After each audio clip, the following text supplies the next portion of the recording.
कई बार इंग्लिश समझ भी लेते हैं और बोल भी लेते हैं, लेकिन जब बारी आती है एक लॉन्ग कन्वर्सेशन की, देर तक किसी चीज़ को एक्सप्लेन करने की, अपनी रियल लाइफ इंसिडेंट को इंग्लिश में बताने की, तो आप नहीं बता पाते हो। बस 1-2 सेंटेंस बोल करके रुक जाते हैं, तो भई ऐसे काम नहीं चलेगा। आज मैं आपको बताने वाला हूँ कि कैसे आप अपने रियल लाइफ के इंसिडेंट को, होने वाली घटनाओं को आप इंग्लिश में देर तक और क्लियरली और डिटेल्ड तरीके से बता सकते हैं। जैसे मान के चलो कि आप कहीं घूमने के लिए गए या फिर आपके साथ कोई हादसा हुआ, ठीक है? अब ये चीज़ आपको इंग्लिश में बताना है, तो कैसे आप बताएँ कि सुनने में भी अच्छा लगे और सामने वाला सुने भी, ठीक है? तो I will tell you exactly today कि आप कैसे अपनी रियल लाइफ इंसिडेंट्स को अच्छे तरीके से नैरेट कर सकते हैं और क्या-क्या चीज़ें उसके लिए होनी चाहिए। यानी आप दूसरे तरीके से आप ये कह लो कि स्टोरी कैसे नैरेट किया जाता है, आज हम इसके बारे में बात करेंगे। और इससे पहले कि मैं क्लास स्टार्ट करूँ, मैं आपसे कहूँगा अगर आप पहली बार देख रहे हैं, तो please subscribe the channel and apart from that अगर आप पहली बार देख रहे हैं तो I will suggest you start from the day 1। अगर आप डे 1 से स्टार्ट करेंगे तो आपको और अच्छे से समझ में आएगा। So let's begin. तो मैं सबसे पहले ना आपको 2 लाइन सुनाता हूँ, एक कहानी सुनाता हूँ आपको, उसके बाद फिर आपको समझ के बताना है कि स्टोरी कैसी है, ठीक है? एक बार की बात है, मैं सो रहा था और मम्मी आई, उसके बाद उन्होंने जगाया और उसके बाद फिर कहा कि बेटा मार्केट जाओ, दूध लेकर के आओ। तो मैं उठा, तैयार हुआ, उसके बाद फिर मैं मार्केट गया और दूध ला करके मैंने मम्मी को दे दिया। So that's it, story and. तो आप कहेंगे कि यार ये कौन-सी स्टोरी है? स्टोरी है ये? ये तो नॉर्मल सी बात हो गई, मतलब ऐसे आम बोलचाल में हम इस तरीके से ऐसे बात करते हैं। ये सब काम तो ऐसे भी करते हैं। तो स्टोरी होता क्या है? स्टोरी में क्या चीज़ें होनी चाहिए? तो मैं आपको बताता हूँ, देखो स्टोरी को 3 चीज़ें मजबूत करती है और बेहतर बनाती है। वो 3 चीज़ें क्या है? ये हैं। सबसे पहली चीज़ क्या है? Have a look at this. सबसे पहली चीज़ सस्पेंस, यानी एक रहस्य दिखना चाहिए उसमें। अगर मान के चलो कोई आप मूवी देख रहे हैं, ठीक है? और मूवी में आपको पूरा क्लियरली पता चल रहा है कि अच्छा अभी ये हो रहा है, अभी 2 मिनट के बाद ये होगा, 5 मिनट बाद ऐसा होगा। तो आप बताओ उस मूवी को देखोगे? मज़ा आएगा देखने में? नहीं मज़ा आएगा, आप बोर फील करने लग जाओ, उठ के आ जाओगे। दूसरी चीज़ क्या है? Twist and turn. कोई भी स्टोरी इंटरेस्टिंग तब होती है जब वो उसमें ट्विस्ट एंड टर्न हो। जैसे आप सीरियल की बात करो, ठीक है? अब मान के चलो सीरियल का एक एपिसोड आ रहा है ऐसा कि लड़का और लड़की, मतलब पूरी कहानी की अगर बात करें उसमें अ, यही चल रहा था दोनों का प्यार और शादी हो जानी और उसके बाद फिर कहानी खत्म हो जानी थी, ठीक है? और वो सीन आ भी गया। राज और रानी। राज बस वरमाला पहना देगा और उसके बाद फिर कहानी खत्म, ठीक है? अब दोनों तैयार हैं, रानी भी तैयार है, राज भी तैयार है एकदम वरमाला लेकर के। अब इतने में राज माला पहनाने ही जाता है कि अचानक से किसी तीसरे व्यक्ति की एंट्री होती है और उधर से कहता है, "रानी, ये तुम क्या कर रही हो? क्या तुमने मेरा प्यार भुला दिया?" अब बस इतना सुनना था, राज 4 बार ऐसे-ऐसे देखता है। अब आगे जैसे ही बढ़ने वाला था, के आ गया, क्या अब राज की शादी रानी के साथ हो पाएगी? देखते रहिए हर शुक्रवार शनिवार रात 10 बजे ओनली ऑन कलर्स पर। अब बताओ, आप अगले हफ्ते का इंतजार करोगे कि नहीं करोगे? ऑब्वियसली आप इंतजार करोगे कि आगे क्या हुआ। क्यों? क्योंकि उस तरीके का ट्विस्ट और टर्न ला करके खड़ा कर दिया। वेल, तो ट्विस्ट एंड टर्न होगा स्टोरी में तो कोई भी ध्यान से सुनेगा। Third thing is that worth learning story, मतलब वो स्टोरी कुछ सीखने योग्य होना चाहिए। वरना कई बार ऐसा होता है ना, कुछ लोग को आपने देखा होगा कि वो बोलेंगे, जब कहानी बोलना शुरू करेंगे, जब अपने इंसिडेंट बताना शुरू करेंगे, तो इतना इंटरेस्टिंग तरीके से इतना समा बांध देगा कि लगेगा यार कोई बहुत बड़ी बात बताएगा। और 15 मिनट तक बोलने के बाद पता चला कि उस बात का कोई मतलब ही नहीं निकला।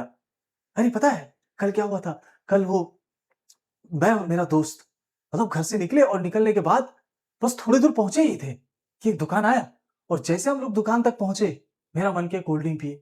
हम लोग कोल्ड ड्रिंक पिए और कोल्ड ड्रिंक पीने के बाद हम लोग गए सिनेमा हॉल और जैसे हम लोग टिकट लिए, सिनेमा हॉल के अंदर गए, मूवी स्टार्ट हो गई और मूवी देखे और उसके बाद घर वापस आके डिनर किया, उसके बाद फिर सो गए।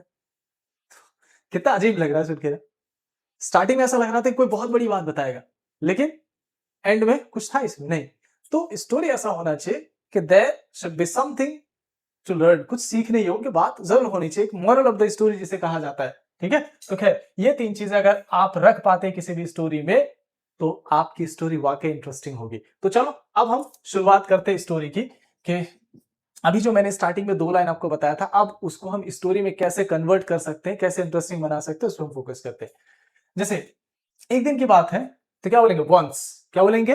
वंस। एक दिन को हम क्या बोलेंगे? वंस, ठीक है? मैं सो रहा था, तो क्या बोलेंगे? I was sleeping. Come on, क्या बोलेंगे? आई वॉज स्लीपिंग, मैं सो रहा था, ठीक है? मम्मी आई और सुबह का समय था, तो क्या बोलेंगे? It was early morning. क्या बोलेंगे? इट वॉज अर्ली मॉर्निंग, यानी बहुत सुबह से, मतलब लगभग वही 5 बज रहे होंगे सुबह के, ठीक है। इट वॉज अर्ली मॉर्निंग, तो मम्मी आई, तो क्या बोलेंगे, मॉम केम एंड मम्मी ने मुझको जगाया। एक होता है जगना, जगने को क्या बोलते हैं, वेकअप, क्या बोलेंगे। लेकिन अब यहाँ पे मैं क्या कह रहा हूँ, मम्मी ने मुझको जगाया, मैं खुद से नहीं जगा बल्कि मम्मी ने मुझको जगाया। तो जब कहना हो कि मम्मी ने मुझको जगाया तो क्या बोलेंगे, मॉम वोक मी अप, क्या बोलेंगे, वोक मी अप। इस तरह से, अरे उसको जगा दो तो क्या बोलेंगे, वेक हिम अप, कम ऑन, क्या बोलेंगे, वेक हिम अप। इस तरह से, अरे उसको मत जगाओ यार, don't wake him up, come on, क्या बोलेंगे, डोंट वेक हिम अप। इस तरह से मम्मी ने मुझको जगाया, पास्ट की बात करें तो वेक का सेकंड फॉर्म क्या हो जाएगा, वोक, मॉम वोक मी अप। उसके बाद मम्मी ने कहा तो क्या बोलेंगे, मॉम सेड टू मी, बेटा जल्दी तैयार हो जाओ और मार्केट जाओ, get ready and go to market. मैंने पूछा, I asked why mom, she said मेहमान आ रहे हैं, बोले guest are coming, come on, क्या बोलेंगे, गेस्ट आर कमिंग। अब मेहमान आ रहे हैं तो भाई जाहिर सी बात जाना तो पड़ेगा, तो मैंने कहा ठीक है, आई सेड ओके। उसके बाद फिर मैं उठा, बोलो आई वोक अप, क्या बोलेंगे। उसके बाद फिर मैं तैयार हुआ तो क्या बोलेंगे, I got ready, come on, क्या बोलेंगे, I got ready, speak up, I got ready, मैं तैयार हुआ। उसके बाद बाइक को मैंने पार्किंग जोन से निकाला। पार्किंग जोन किसे बोलते हैं, जहां पे बाइक हम पार्क करके रखते हैं तो हम क्या बोलेंगे उसे, parking zone. So I took out bike from parking zone, take का सेकंड फॉर्म क्या हो जाएगा, took. I took out bike from parking zone. उसके बाद फिर मैं बाइक पे बैठा, I sat on bike, come on, क्या बोलेंगे, आई सेट ऑन बाइक। उसके बाद फिर मैं हेलमेट पहना, आई वोर हेलमेट, वेयर का सेकंड फॉर्म क्या हो जाएगा, वोर, आई वोर हेलमेट। उसके बाद मैं चलने लगा, आई स्टार्टेड टू गो। थोड़ी दूर पहुंचने के बाद तो क्या बोलेंगे, after reaching some distance, come on, क्या बोलेंगे, आफ्टर रीचिंग सम डिस्टेंस। मुझे फील हुआ यार, मतलब आई फेल्ट, बहुत ठंड थी एकदम, बहुत बढ़िया भयंकर ठंडी। तो क्या बोलेंगे, इट वॉज चिली कोल्ड, क्या बोलेंगे, इट वॉज चिली कोल्ड, मतलब एकदम बहुत खतरनाक वाली ठंडी। और मेरे हाथ और पैर एकदम कांप रहे थे, तो क्या बोलेंगे, ठंडी के कारण। My hands and legs were shivering, come on, क्या बोलेंगे, my hands and legs were shivering, ठीक है। अब फिर भी मैं चले जा रहा था, थोड़ी देर के बाद मेरा हाथ पैर एकदम सुन हो गया, तो क्या बोलेंगे, गेट नम, मतलब होता है सुन हो जाना। तो अगर क्या ना मेरा हाथ सुन हो गया तो क्या बोले, my hand got numb, my hand got numb. इस तरह से मेरे पैर सुन हो गए, माई लेग्स गॉट नम। उसके बाद लेकिन क्या करें, फिर भी चले जा रहे थे, स्टिल आई वॉज गोइंग। तो अचानक से मैंने देखा, तो अचानक क्या बोलेंगे, सडनली, क्या बोलेंगे, सडनली आई सॉ, क्या देखा, कि आगे लगता कोई रास्ता ही नहीं है, आगे रास्ता ही नहीं एकदम। तो क्या बोलेंगे, आई सॉ डेड एंड, क्या बोलेंगे, डेड एंड। कारण क्या था, पहला कारण कि बहुत ज्यादा घना कोहरा था, घना कोहरा को क्या बोलेंगे, डेंस फॉग। बोलो इट, बोलो देयर वाज डेंस फॉग, बहुत घना कोहरा छाया हुआ था, बोलो देयर वाज डेंस फॉग।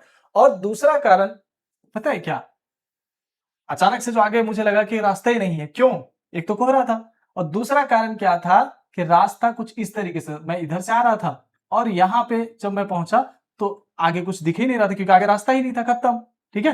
तो उसके बाद बोलो आफ्टर दैट, फिर मुझे एहसास हुआ, अरे यार रास्ता आगे नहीं बल्कि रास्ता इधर है। तो मैं क्या किया, मैंने अपना बाइक मोड़ा, लेकिन बाइक थोड़ी ज्यादा स्पीड में थी, लेकिन मोड़ दिए फिर भी। अब धीरे धीरे कंट्रोल क्या करते कि सामने से एक बंदा आ रहा था, कौन, दूध वाला। दूध वाले क्या बोलेंगे, मिल्क मैन। दूध वाले क्या बोलेंगे, a milk man was coming from the front, क्या बोलेंगे, milk man was coming from the front. अब मैं क्या करूं, इधर खुद को संभालू या हॉर्न बजाऊं, मतलब ऐसे समय पे अक्सर क्या होता है, माइंड एकदम टोटली ब्लैंक हो जाता है। खैर फिर भी मैंने क्या किया, हॉर्न बजाया, बोलो आई ब्लो द हॉर्न। ब्लो का सेकंड फॉर्म क्या हो जाएगा, blow, BLEW, blow the horn. उसके बाद वो तो सुना नहीं, क्यों नहीं सुना, क्योंकि वो हेलमेट मींस वो हेडफोन पहने हुआ था, ही वॉज वेयरिंग हेडफोन, क्या बोलेंगे, ही वॉज वेयरिंग हेडफोन। और वो तो एकदम खोया हुआ था भाई, खोया हुआ था, तो क्या बोलेंगे, he was lost, come on, क्या बोलेंगे, he was lost, he was lost, खोया हुआ था तो क्या बोलेंगे, ही वॉज,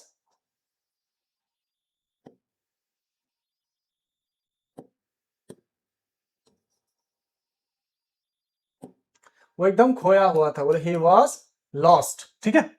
अब क्या करता, हॉर्न तो उसने सुना नहीं। उसके बाद फिर मैंने ब्रेक अप्लाई किया, तो क्या बोलेंगे, I applied the brake, come on, क्या बोलेंगे, आई अप्लाइड द ब्रेक। उसके बाद फिर भी मैं कंट्रोल नहीं कर पाया, बोला आई कुड नॉट कंट्रोल, क्या बोलेंगे, आई कुड नॉट कंट्रोल।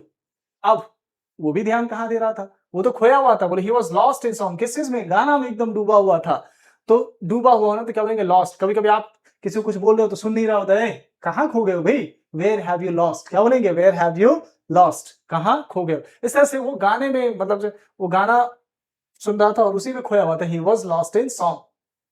अब मैं कंट्रोल करने की कोशिश तो किया, लेकिन कंट्रोल नहीं हो पाया और अंततः मैंने उसको दे मारा। दे मारने को बोलते हैं बम्प इनटू। देखो यहाँ पे लिखा हुआ है ना, बम्प इनटू मतलब क्या होता है, धक्का मारना, दे मारना। जैसे कई बार आप साइकिल चला रहे होते हो, अचानक से कोई सामने आ जाए, वहां ब्रेक भी लगाने का मतलब मौका नहीं मिलता है और हो करते करते दे मारते हैं, है ना। तो दे मारना उसे बोलते हैं बम्प इनटू। तो अगर कहना हो कि मैंने दूध वाले को दे मारा, आई बम्प्ड इनटू मिल्कमैन, इस तरह से मैंने दीवार में दे मारा, आई बम्प्ड इनटू वॉल। इस तरह से मैंने, एक आदमी जा रहा था उसको मैंने धक्का मार दिया, आई बम्प्ड इनटू अ पर्सन। समझ में आ गया। खैर, उसको अब धक्का तो मार दिया, आई बम्प्ड इनटू हिम, उसको मैं गिर गया, तो क्या बोलेंगे, आई फेल डाउन। क्या बोलेंगे, आई फेल डाउन। कम ऑन, क्या बोलेंगे, आई फेल डाउन। उसके बाद वो उठा, ही स्टूड, क्या बोलेंगे, ही स्टूड। और उसके बाद फिर उसने मुझे उठाया, क्या बोलेंगे, ही स्टूड मी अप। क्या बोलेंगे, ही स्टूड मी अप, उसने मुझको उठाया। और उसके बाद उसने मेरा कॉलर पकड़ा, बोले he caught my collar. Come on, क्या बोलेंगे, ही कॉट माई कॉलर। उसके बाद उसने मुझसे कहा, दिखाई नहीं देता है, हाँ, डोंट यू सी। जैसे ऐसे सेंटेंस बोलते हैं ना कई बार, सुनाई नहीं देता है, नहाते नहीं हो क्या, दिखाई नहीं देता है। तो ऐसे सेंटेंस को आप बोलने के लिए सबसे पहले आप क्या लगाएंगे, शुरू में don't. Don't you action first form, यानी वर्ब का आपको फर्स्ट फॉर्म लगाना है। दिखाई नहीं देता है, बोलो don't you see. Come on, क्या बोलेंगे, डोंट यू सी। सुनाई नहीं देता है क्या, तो क्या बोलेंगे, डोंट यू लिसन। नहाते नहीं हो क्या तुम, don't you take bath. Come on, समझ में आ गया। लेकिन क्वेश्चन वाला एक्सप्रेशन आपके चेहरे से दिखना चाहिए। Don't you take bath, don't you listen, सुनाई नहीं देता है। Have you got it. Well, तो उसने क्या, गुस्से में आया, उस गुस्से में क्या कहा, डोंट यू सी, दिखाई नहीं देता है। तो मुझे भी गुस्सा आया, I also got angry and मैंने भी कहा, तुमको सुनाई नहीं देता है क्या, don't you listen, have you got it. तो बहरे हो क्या एकदम से, मैंने गुस्से में आया, क्या बहरे हो क्या एकदम। Are you hard of hearing, क्या बोलेंगे, हार्ड ऑफ हियरिंग, जिसे कहते हैं थोड़ा ऊंचा सुनना, तो क्या बोलेंगे, हार्ड ऑफ हियरिंग। तो मैंने कहा, are you hard of hearing, कम सुनाई देता है, सुनाई नहीं देता है, बहरे हो, है। तो वो भी कहा गुस्से में आके, क्या तुम अंधे हो क्या, are you blind folded. Blind folded मतलब देखो ये वो वाला अंधा होता है जैसे कि दिखता तो सब कुछ है लेकिन ध्यान नहीं जाता है। कई बार ऐसा होता है, अरे वो जरा वो मोबाइल उठाना वहां से, कहाँ, अरे वहां वहां वो तो रखा हुआ है, कहाँ है यार। तो गुस्सा आता है ना, कहते हैं, अंधे हो क्या एकदम से, वो क्या रखा हुआ है। तो ये जो अंधा, अब यहाँ पे कौन सा अंधा कहना चाह रहे, आंखें नहीं है बचपन से ही नहीं ना, मतलब ये कि वो उस चीज को अभी नहीं देख पा रहा है, तो गुस्से में आके बोल दे। तो इस तरीके, इस सेंस में आप जब बोलो तो क्या बोलेंगे, ब्लाइंड फोल्डेड, अंधे हो क्या एकदम से, आर यू ब्लाइंड फोल्डेड। तो अब वो दूध वाला था, अब आदत है वो सबको झगड़ा करने की। तो उसने कहा कि देखो मैं कुछ सुनना नहीं चाहता हूं, I don't want to listen anything. बोलते हैं ना, मैं कुछ सुनना नहीं चाहता हूं, तो क्या बोलेंगे, I don't want to listen anything. बोलो, I don't want to listen anything, मैं कुछ सुनना नहीं चाहता हूं, मुझे तो बस मेरा मुआवजा चाहिए भाई। आई वॉन्ट कंपनसेशन, मुआवजा को क्या बोलते हैं, कंपनसेशन। तो उसने क्या कहा, आई वॉन्ट कंपनसेशन, मुझे मेरा मुआवजा चाहिए। तो मुझे गुस्सा आया, उसके बाद फिर मैंने कहा, भाई देखो कोई मुआवजा मैं नहीं देने जा रहा हूं, I am not going to compensate it. Compensate ये वर्ब है, कंपनसेट मतलब होता है भरपाई करना, मैं इसकी भरपाई क्यों करूं। अब भरपाई क्यों मांग रहा था, क्यों, क्योंकि वो दूध वाला था और दूध का डब्बा था, ठीक है। अब जब उसको धक्का मारे थे तो उसका सारा दूध जो है वो रोड पे बह गया था, ठीक है। तो उसी की वो क्या मांग रहा था, कंपनसेशन। तो मैंने कहा, I am not going to compensate it. मैंने हॉर्न भी बजाया, मैंने कंट्रोल करने की कोशिश की लेकिन नहीं कर पाया, तुमको ध्यान नहीं देना चाहिए था। खैर, I am not going to compensate it. उसके बाद फिर अचानक से थोड़ा अजीब सा फील हुआ, मुझे मुझे चक्कर आने लगा, आई फेल्ट डिजी। फील का सेकंड फॉर्म क्या होगा, फेल, फेल्ट। फील का सेकंड फॉर्म क्या होगा, फेल्ट। तो मुझे चक्कर आया, तो क्या बोलेंगे, I felt digi. Come on, क्या बोलेंगे, आई फेल्ट डिजी। उसके बाद फिर मुझे चक्कर आ गया और उसके बाद फिर मैं बेहोश हो गया, आई गॉट फेंटेड। बेहोश हो जाना तो क्या बोलेंगे, I got fainted. Come on, क्या बोलेंगे, आई गॉट फेंटेड, और मैं बेहोश हो गया।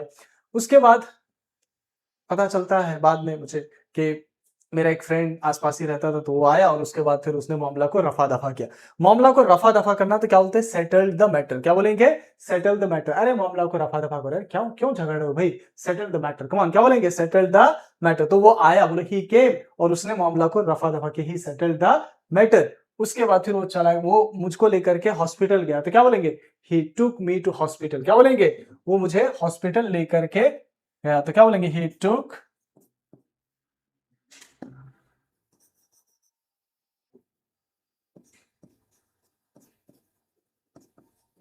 he took me to hospital.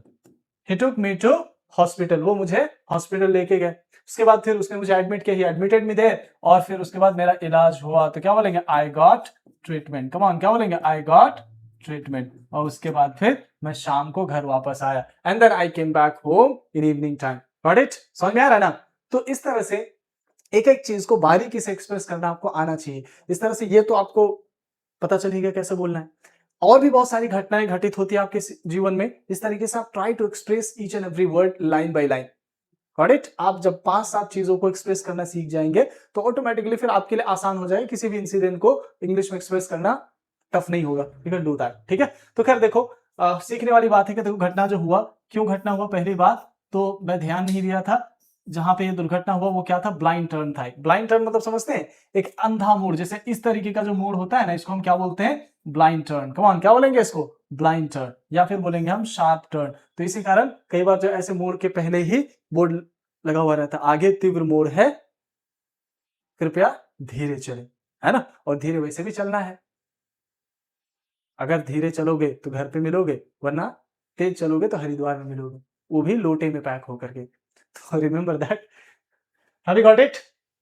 तो कुछ लोग की आदत होती है कि भाई देखो, वो जो ट्रैफिक रूल्स होते हैं they don't know about that. देहाती टाइप के एकदम से होते हैं। देहाती क्या होते हैं, रस्टिक। क्या बोलेंगे, रस्टिक। या फिर बोलेंगे बम्किन, हे बम्किन, हे देहाती। तो क्या बोलेंगे, बम्किन। हैव यू गॉट इट, या बोलेंगे rustic. Have you got it, is that clear. तो ये समझ में आ गया कि नहीं यार। अब इसके अकॉर्डिंग आपको अपना एक स्टोरी बनाना है, and you have to tell me. Okay, that's enough for today, see you tomorrow.